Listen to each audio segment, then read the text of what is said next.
Hey everyone! Today's video is more of a concept piece, based off a Wolve story which I'm constantly trying to have time to work on. Since I haven't had much time for it, I'm mostly basing this image and script off a roleplay I've had with Ara.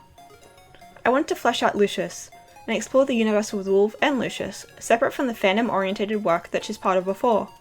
It was in this universe, Wolve first encounters Lucius while she's trying to take a break from the responsibility of being the resident hero, even if it's just leaving the crowds at the castle for a quiet walk in the forest. Lucius, having just removed the previous pawn, speaks out to Wolve, using his magic to remain hidden and merely projecting his voice to her from the safety of his home. Wolve assumes it's a demon of some kind and prepares her weapons. He finally reveals himself through his iconic black mirrors, and Wolve's attempts to fight him are easily defeated. One attempt to attack Lucius leaves her sword jammed into a tree.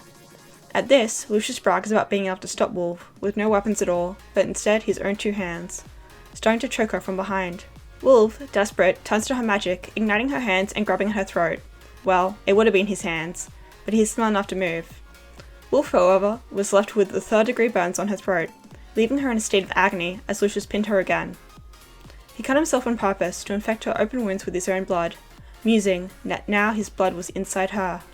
Refusing to let him keep her there, she uses her blood magic to turn into a mouse and escape. While he attempted to stop her, he purposely let her leave.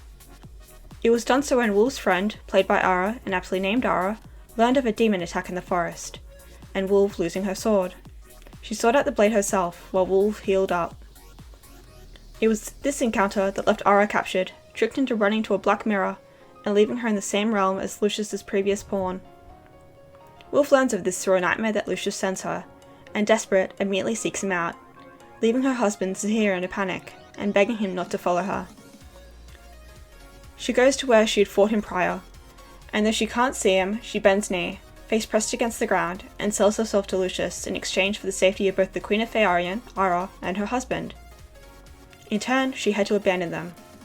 Lucius collected her immediately, releasing the Queen, Ara, in front of her as a show that he was holding up his end of the deal. Zahir can't catch up fast enough, and his wife, now in Lucius' hands, leaves Zahir forgotten.